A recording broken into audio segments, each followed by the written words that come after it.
If you were in Australian equities, so I sit in the NAB trade part of the business, which is the share investing, share trading part of the business. If you're in Australian equities and you just bought the ASX, so you just bought the top 200 companies, yeah, absolutely. You had a great year, right? 4.5%, 5% dividend yield. Market's up 8-9% for the year, depending on when you started. Was the ASX200 yield in the range of 4.5 to 5% in 2024? In this interview with the Director of SMSF and Investor Behaviour at NabTrade, she claims precisely that. It sounds optimistically high. Is it really true? Was the yield in such a high range in 2024? Let's find out. The first place of reference is the S&P Global website. It maintains the monthly statistics for ASX 200 index performance. We, at Practical Investment and Advice, keep track of monthly updates. Let's examine them first. At the start of 2024, the S&P Global reported that the indicative yield of the ASX 200 was 4.06%.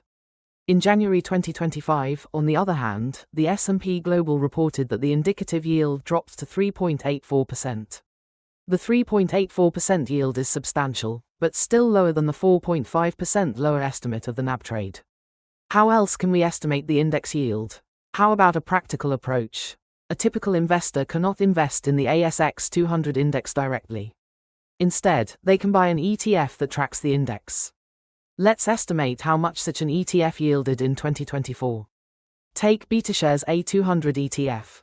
It tracks the ASX 200 index. One A200 share was at $125 at the start of 2024.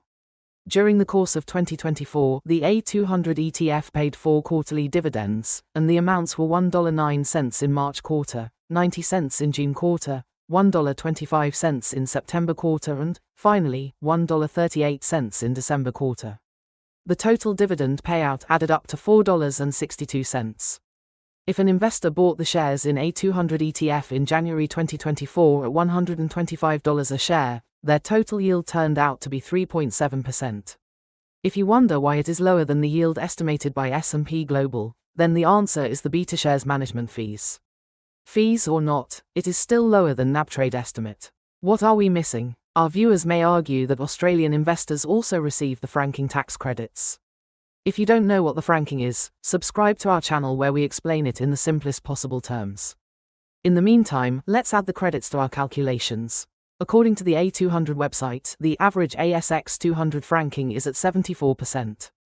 The 74% franking level boosts the dividends by an additional 28.5%. Adding the franking credits boosts the trailing A200 dividend yield to a whopping 4.75%. It is a remarkable result, and we must confirm that Australians who invested in ASX 200 in early 2024 enjoyed a healthy 4.75% dividend yield. If you like our content, subscribe to our channel for more practical investment and finance advice.